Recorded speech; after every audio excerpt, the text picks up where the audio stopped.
अस्सलामुअलैकुम दोस्तों, क्या हाल है। उम्मीद करता हूँ आप लोग खैरियत से होंगे। आप लोग देख रहे हैं मेरा channel banking with Saqib. Thanks for watching.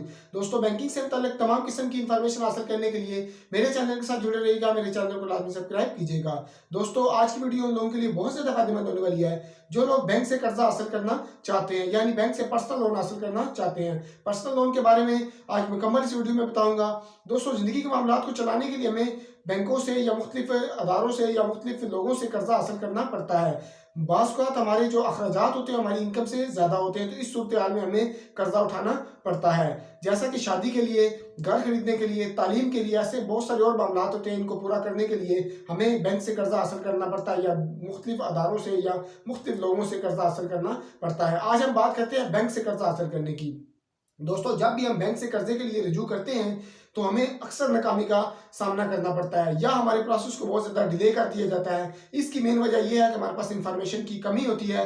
इस वजह से हमारे प्रोसेस को डिले कर दिया जाता है या हमें नाकामी का सामना करना पड़ता है। दूसरी वजह यह है कि हम बैंक को डॉक्यूमेंटेशन प्रोवाइड नहीं करते प्रॉपर, यानी बैंक को जो डॉक्यूमेंटेशन रिक्वायर होती है वो हम बैंक को प्रोवाइड नहीं करते। इस वजह से बैंक या तो हमारा प्रोसेस डिले कर देता है या फिर हमें नाकामी का सामना करना पड़ता है। दोस्तों, आज की वीडियो में बात करूंगा HBL पर्सनल लोन के बारे में। HBL पर्सनल लोन हम कैसे हासिल कर सकते हैं, इसमें कैसे अप्लाई कर सकते हैं और बैंक को कौन कौन सा डॉक्यूमेंटेशन रिक्वायर होती है। दोस्तों, जब भी हम किसी बैंक से कर्जा लेते हैं तो ये मजीद इन चीज़ों को हम लाजमी मद्देनजर रखना चाहिए। सबसे पहली चीज़ है इंटरेस्ट। हमने जो कर्जा लिया उस पर हमें बैंक को इंटरेस्ट कितना वापस करना पड़ेगा। दूसरी बात यह है कि इंटरेस्ट की बता दूं कि कितने इंटरेस्ट है कि हमें बैंक को जितने पैसे, अगर हमने लाख रुपया लिया तो लाख के ऊपर हमें बैंक को कितने वापस करने पड़ेंगे। देने तो किस्तों में ही है, लेकिन टोटल रकम में लाख से ऊपर हमें कितनी रकम बैंक को देनी पड़ेगी। नंबर 2 पे है डॉक्यूमेंटेशन। बैंक से जब भी हम कर्जा हासिल करते हैं तो हमें कौन कौन से डॉक्यूमेंट्स बैंक को प्रोवाइड करना पड़ते हैं, ये मेन चीज़ है। और नंबर 3 पे हमें हमारी जो मंथली किस्त है वो कितनी होगी। सबसे मेन चीज़ ये है कि मंथली किस्त हमारी है वो इतनी होनी चाहिए कि हम अपने जो अखराजात को पूरा करके हमारे पास जो सेविंग बचती है उससे ज़्यादा हमारी मंथली किस्त नहीं होनी चाहिए। नहीं तो हम बैंक में मंथली किस्त हम पे नहीं कर सकते। अगर हमारी जो अखराजात हैं वो ज़्यादा हैं और हमारी सेविंग कम है और हमारी जो इंस्टॉलमेंट है मंथली वो ज़्यादा है, तो फिर हम बैंक की इंस्टॉलमेंट पे नहीं कर सकते। ऐसे हमारे लिए बहुत ज़्यादा मुश्किलात पैदा हो जाएंगी। इसलिए हमें ये चीज़ सबसे ज़्यादा ज़ेर गौर रखनी चाहिए कि मंथली किस्त कितनी है, ये हम पे कर सकते हैं या नहीं कर सकते। मतलब हमारे पास अपने अखराजात को पूरा करके, जो भी घर के अखराजात हैं उनको पूरा करके, बाकी हमारे पास जो सेविंग बचती है क्या उसमें से हम बैंक की किस्त अदा कर सकते हैं या नहीं कर सकते। ये चीज़ सबसे ज़्यादा बेहतर है और सबसे ज़्यादा इस चीज़ को मद्देनजर रखना चाहिए।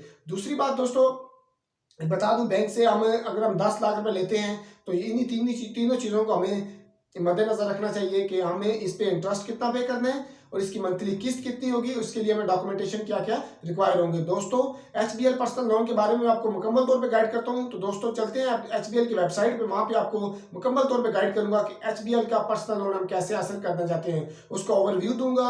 उसके अलावा उसके क्राइटेरिया क्या होगा, एलिजिबिलिटी क्राइटेरिया क्या होगा, उस पर कितना कर्जा हम हासिल कर सकते हैं, कितने अरसे के लिए हासिल कर सकते हैं, कौन कौन सी शराइत पे हासिल कर सकते हैं, कौन कौन से डॉक्यूमेंट चाहिए होंगे, इसके बारे में मुकम्मल तौर पे गाइड करता हूं। तो दोस्तों, चलते हैं कंप्यूटर की स्क्रीन की तरफ।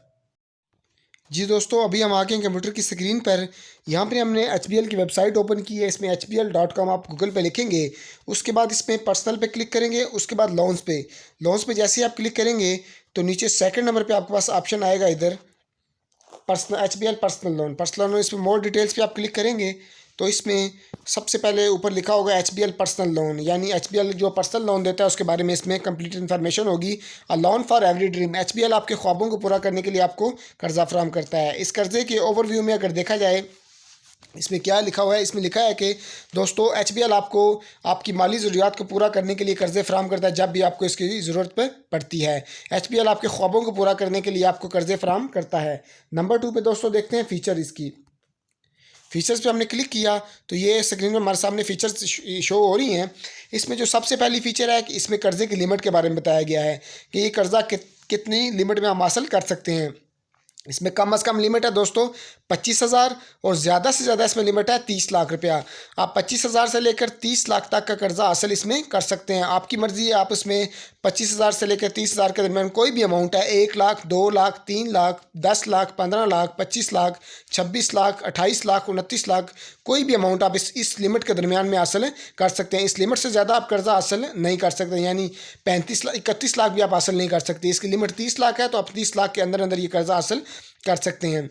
नंबर 2 पे दोस्तों बात की जाए पेमेंट टेन्योर की। इसका जो पेमेंट टेन्योर है, यानी कितने अरसे में आपने ये कर्जा वापस करना है, वो पेमेंट टेन्योर है इसका 12 महीने से लेकर 48 महीनों तक, यानी 1 साल से लेकर 4 साल तक के अंदर अंदर आप इस कर्जा को वापस कर सकते हैं। इससे ज़्यादा इसकी लिमिट में आप वापस नहीं कर सकते, यानी आपके लिए फ़िक्स कर दिया गया है कि आपकी मर्ज़ी है कि 1 साल में आप वापस करें या आप 4 सालों में वापस करें। आपको टेन्योर दे दिया गया है। आप आसानी के साथ आप पे कर सकते हो तो आप 1 साल में पे कर लें, अगर आप आसानी के साथ पे नहीं कर सकते तो फिर आप 4 सालों में पे कर लें।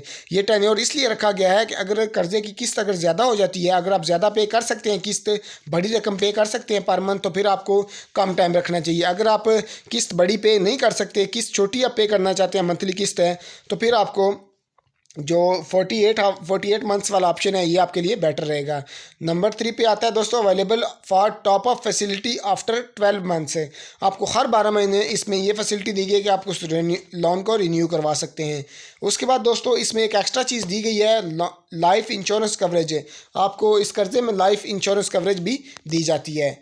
नेक्स्ट ऑप्शन पे देखते हैं दोस्तों, लोन विया मोबाइल के ज़रिए भी आप लोन अप्लाई कर सकते हैं। HBL की जो अपनी ऐप है, मोबाइल बैंकिंग ऐप है, उसकी इंटरनेट ऐप है, उसके ज़रिए भी आप इसमें कर्जा अप्लाई कर सकते हैं। दोस्तों इसमें आप आसानी के साथ अप्लाई कर सकते हैं, इसमें कोई पेपर वर्क नहीं है। आसानी के साथ आप उसमें अप्लाई करेंगे और चंद ही दिनों में आपको कर्जा मिल जाएगा। नेक्स्ट में दोस्तों देखते हैं क्राइटेरिया, कौन कौन लोग इसमें कर्जा हासिल कर सकते हैं। क्राइटेरिया में दोस्तों सैलरीड इंडिविजुअल, वही बंदे सिर्फ कर्जा हासिल कर सकते हैं जिनका HBL में अकाउंट हो और HBL के अकाउंट में ही उनकी सैलरी क्रेडिट होती हो हर मंथ, वही लोग। अदरवाइज अगर आपका HBL में अकाउंट नहीं है तो फिर आप इस कर्जे को हासिल नहीं कर सकते हैं। इस कर्जे को हासिल करने के लिए आपको सबसे पहले HBL में अकाउंट खुलवाना पड़ेगा और फिर उसकी आपकी जो सैलरी है वो इस अकाउंट में क्रेडिट होना चाहिए। नंबर 2 पे जो ऑप्शन है वो है आपकी जो एज के हिसाब से, आपकी जो उम्र है वो कम अज़ कम 21 साल और ज़्यादा से ज़्यादा आपकी 60 साल उम्र होनी चाहिए। आपका जो कर्जे का टेन्योर है इस लिमिट के अंदर अंदर पूरे, यानी 60 साल से पहले आपका कर्जे की टेन्योर ख़त्म होना चाहिए। जितने भी टेन्योर के लिए आपने कर्जा लिया है, 60 साल से टेन्योर अगर आपका ज़्यादा हो रहा है तो फिर आप इस कर्जे को हासिल नहीं कर सकते। नेक्स्ट दोस्तों अगले ऑप्शन पर चलते हैं, हाउ टू अप्लाई। इसमें हम अप्लाई कैसे कर सकते हैं दोस्तों। इसमें अप्लाई करने के लिए हमें वेरीफाइड कॉपी ऑफ CNIC, शनाख्ती कार्ड की वेरीफाइड कॉपी बैंक को प्रोवाइड करना पड़ेगी। Verified copy of salary slip, जो आपकी सैलरी स्लिप है जो आपको एम्प्लॉयर की तरफ से मिलती है, जो आपका जिसके पास आप काम करते हैं किसी डिपार्टमेंट में, सरकारी में या प्राइवेट में या किसी शॉप पे काम करते हैं, आपको सैलरी स्लिप जो मिलती है वो उसकी कॉपी होनी चाहिए वेरीफाइड।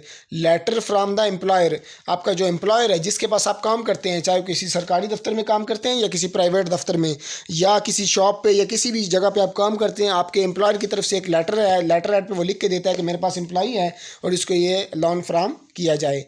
नेक्स्ट दोस्तों अगला ऑप्शन देखते हैं कैलकुलेटर। इसमें आप लोन को कैलकुलेट भी कर सकते हैं आसानी के साथ। HBL की वेबसाइट पे आपने जितना आपने कर्जा लेना है आप यहाँ पे अमाउंट लिखेंगे, टू पे इन आप कितने अरसे में वापस करेंगे और उसके बाद नीचे आपकी किस्त बन जाएगी। मतलब ये सामने एक ऑप्शन दिया गया कि अगर आप 25,000 रुपये कर्जा लेते हैं फॉर एग्जांपल और उसको आप पे करते हैं 3 सालों में, तो आपकी जो मंथली किस्त है वो आपकी बनेगी 1,089 रुपये, मतलब 1,001 कम 90 रुपये आपने किस्त अदा करनी है। और इस पर जो मार्कअप रेट है वो फिक्स है 35.99%, यानी 36% आपको एक्स्ट्रा बैंक को पे करना पड़ेगा। मतलब आपने अगर 1 लाख रुपया लिया है तो आपको 1,36,000 रुपये बैंक को वापस देना होंगे, चाहे वो आप 1 साल में दें, 2 साल में दें, 3 साल में दें, 4 साल में दें, आपकी मर्ज़ी है। लेकिन अगर आप 1 साल में देते हैं तो फिर आपकी किस्त बड़ी होगी, अगर 2 साल में देते हैं किस्त थोड़ी सी छोटी होगी, 3 साल में देंगे किस्त और छोटी हो जाएगी, 4 साल में अगर आप देना चाहते हैं तो किस्त आपकी और छोटी हो जाएगी। मतलब जितना आपका टाइम ज़्यादा होगा उतनी आपकी मंथली किस्त है वो छोटी हो जाएगी और आपको कर्जा पे करने में आसानी होगी। दोस्तों आज की इन्फॉर्मेटिव वीडियो अगर आपको पसंद आई इसको लाइक कीजिएगा, मेरे चैनल को सब्सक्राइब कीजिएगा। अल्लाह हाफिज़।